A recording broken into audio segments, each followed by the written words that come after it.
Color Fiction's Zero North Zero West evokes a hazy sense of exploration seen in many strange niche titles such as Yume Nikki and LSD Dream Emulator. As a huge fan of Yume Nikki due to its subtle environmental storytelling, I was excited to see a game with such a similar style and setup. The more I played Zero North Zero West, the more it felt like I was exploring an endless dream. It's an experience that leaves quite an impression through its trippy visuals as well as its interesting soundscapes. Though the game carries vague themes, there seems to be a lack of any story beyond the empty environments. The game starts off with an opening cinematic focusing on the modern nature of everyday life. It's filled with the common annoyances that come with living in an urban area such as construction work and traffic. The protagonist starts packing up to go on a road trip. After the cutscene, they reach a small town with an otherworldly purple hue. They then enter a mysterious theater with a beautifully melancholic tune playing in the background. Soon after, we drift into a strange new world filled with an almost endless amount of mysterious doors. I absolutely love the opening sequence as it successfully sets the stage for what's to come. Beyond these doors lie diverse, evocative landscapes that capture a variety of emotions. Some areas are bright and vibrant while others are dark and moody. In a way, it feels like the developers' attempt at environmental experimentation. Despite all the amazing locales, overall, it's very hit or miss. The game's approach to exploration is very free-flowing in a rather directionless manner. Also, the player can transition to the next level by simply moving out of the bounds of the level. This functions well as it provides player freedom while maintaining a flow to the exploration. Zero North Zero West has very simplistic controls. The player moves with the standard WASD keys while also having the ability to jump and run. Also, the player can access a strange level select screen that's filled with uninformative labels. It's suitable, as it's a game that's intentionally trying to make the player feel lost. As you can see, the game lacks any sort of in-game interface, which allows for an amazing view of the experimental scenery.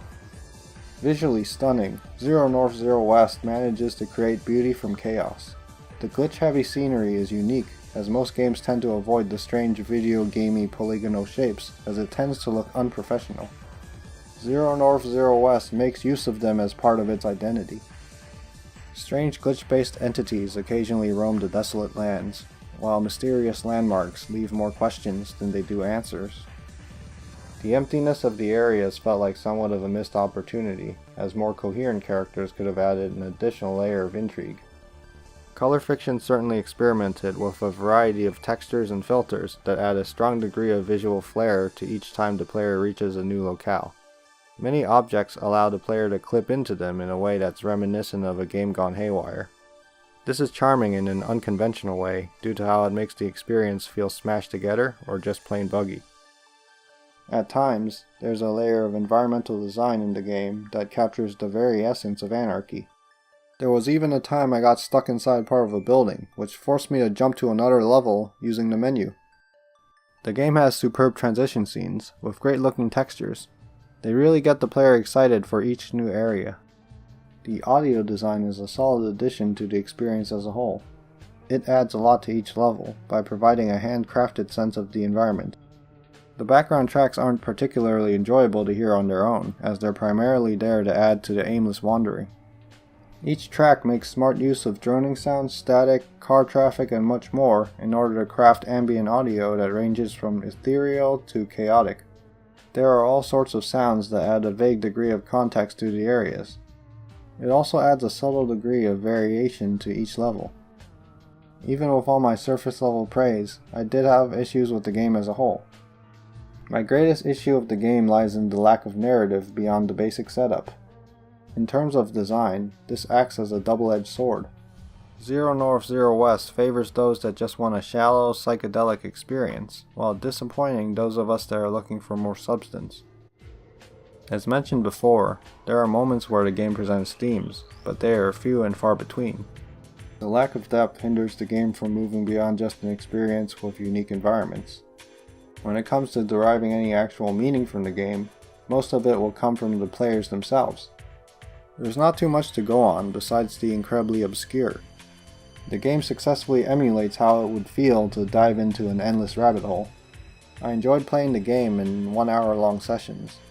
Playing the game for long periods of time would reveal the game's superficiality. By the half-hour mark, it was rather common to run into similar, if not the very same, levels that I already saw.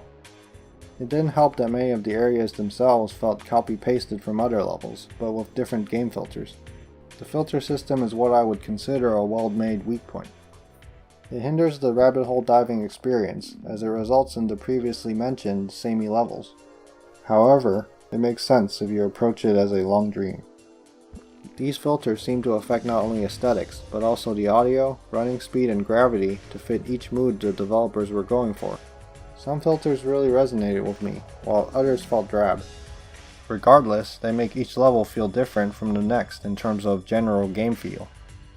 I'm looking forward to what Color Fiction will make next. They're talented in crafting interesting worlds, but they aimed a little too low this time around.